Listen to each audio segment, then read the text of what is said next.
There are things we do every day without noticing, actions so habitual, so unnoticed, that they escape our moral and mental radar.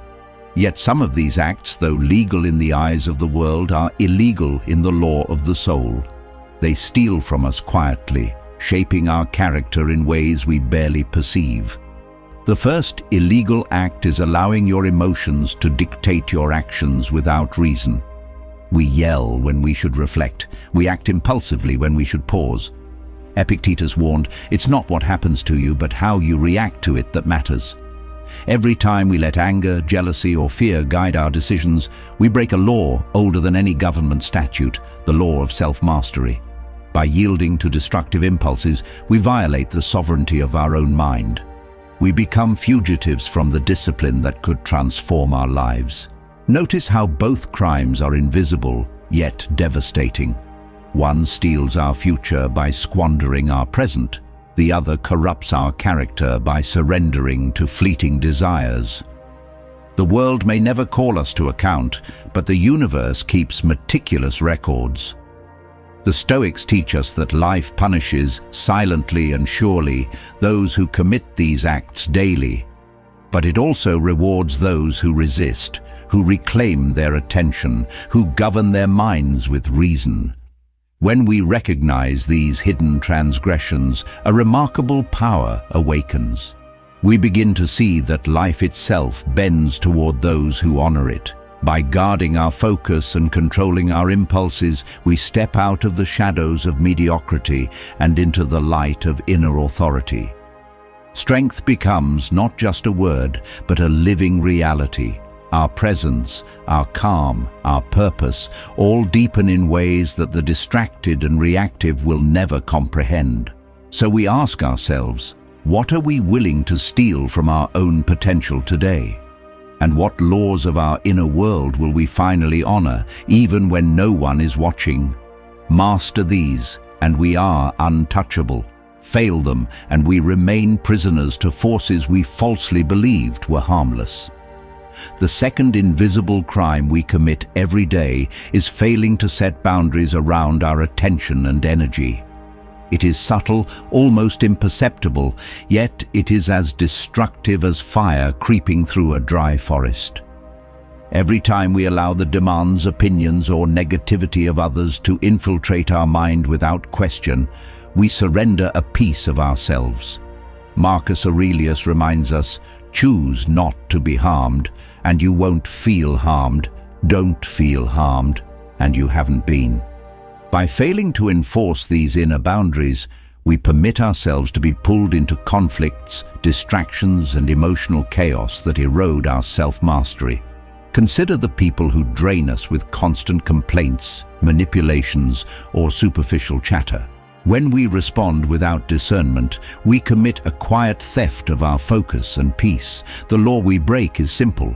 We owe ourselves protection first, before attending to the chaos of the world. Stoic wisdom teaches that true power arises not from dominating others, but from guarding the sanctity of one's own mind.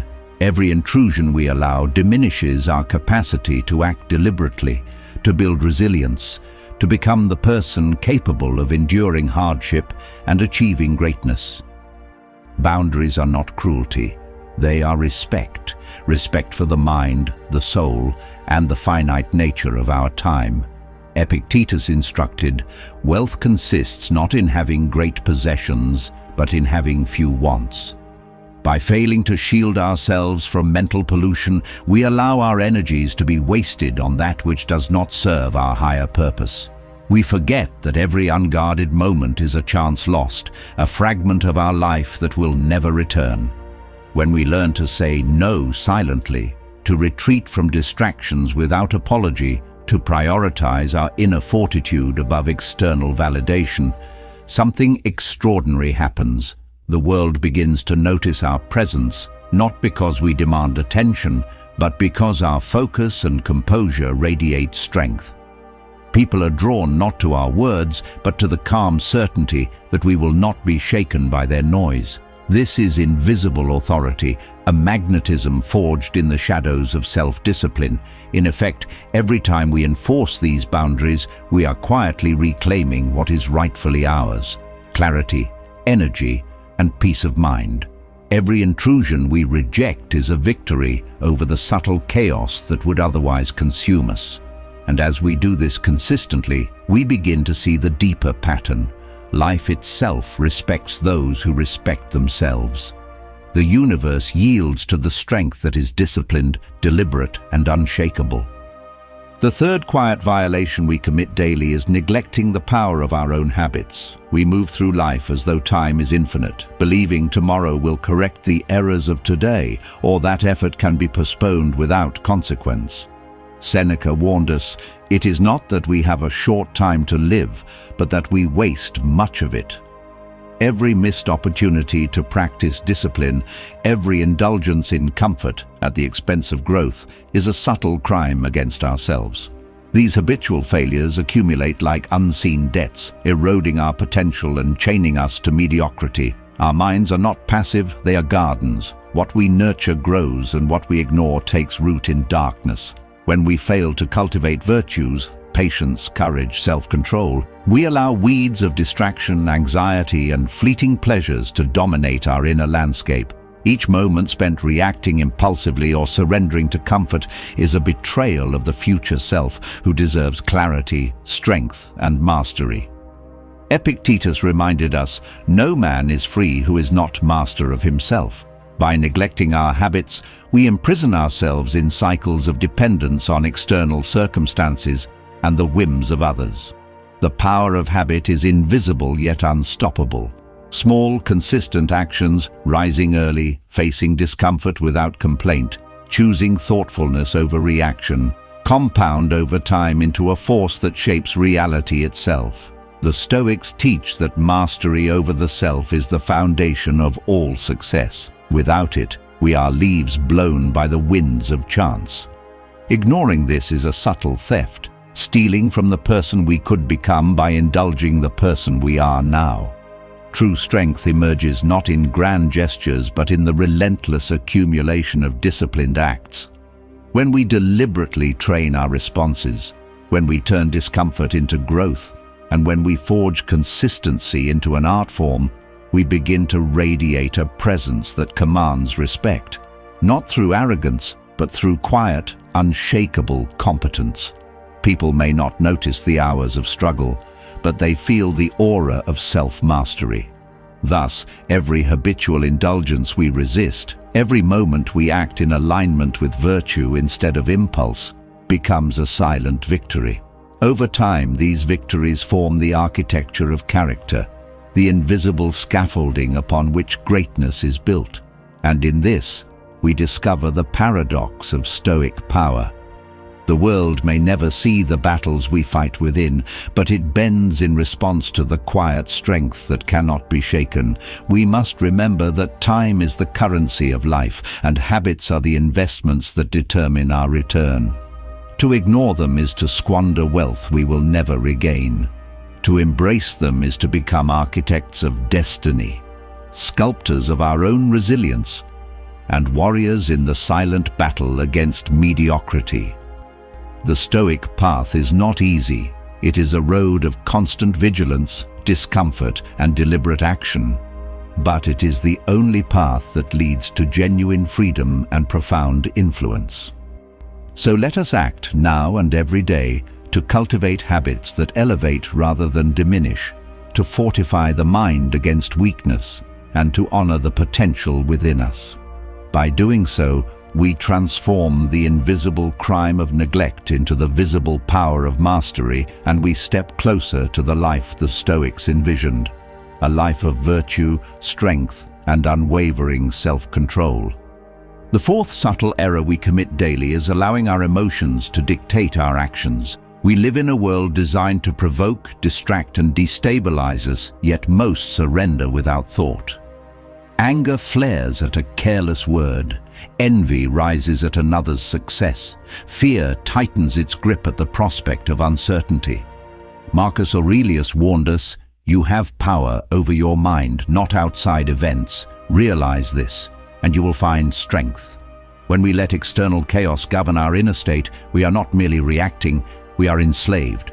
Each uncontrolled response chips away at our freedom, erodes our dignity, and weakens the fortress of our character. The Stoics teach that life's challenges are neither punishments nor misfortunes. They are exercises for our virtue.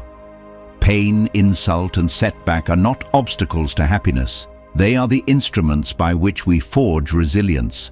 By yielding to emotion, we forfeit the opportunity to practice patience, courage, and wisdom.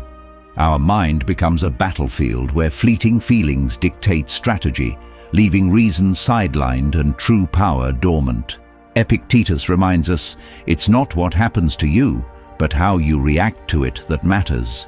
Mastery over our reactions is mastery over life itself. This mastery does not demand suppression of feeling, but disciplined engagement with it. We observe, analyze, and choose responses that reflect the character we wish to embody, rather than the impulse we feel. This is how quiet confidence is built, not by avoiding storms, but by standing unmoved within them. Each time we pause before speaking in anger, each time we choose virtue over indulgence, we train the mind to crave fortitude instead of chaos. We turn adversity into our ally, forging a psyche that no provocation can shatter. Through this deliberate practice, we cultivate a magnetic presence. People feel it instinctively. Those who are unshaken by the tides of emotion command respect and trust. Their silence in the face of insult, their patience in trials, and their composure under pressure create an aura of unassailable strength. They are not loud or aggressive. They are quietly irresistible because they have mastered what most cannot, themselves. The danger lies in neglecting this training. Unchecked emotion multiplies like a wildfire, spreading conflict, poor decisions, and regret. But each conscious act of restraint, each moment we choose reason over reaction, plants seeds of invincible character. Over time, these seeds grow into a mental architecture capable of sustaining us through every storm. The Stoics call this the cultivation of the soul's fortress, a sanctuary where no external force can breach, and where the self becomes a citadel of virtue, clarity, and power. In the end, the choice is ours. We can drift, tossed by every insult, disappointment, and fear, or we can stand firmly, molding every challenge into an opportunity to strengthen the mind. This is the quiet, invisible work that separates the ordinary from the extraordinary. By mastering emotion, we achieve the ultimate freedom, a life guided not by circumstance, but by reason, courage, and the unshakable strength of the inner self. If this message resonated with you, make sure to subscribe and turn on notifications. Join us as we uncover the hidden truths that strengthen the mind, sharpen the spirit, and teach us to face life unshaken. Remember, the path to inner power is quiet, disciplined, and relentless. Step into it with us and never let the world control your mind again.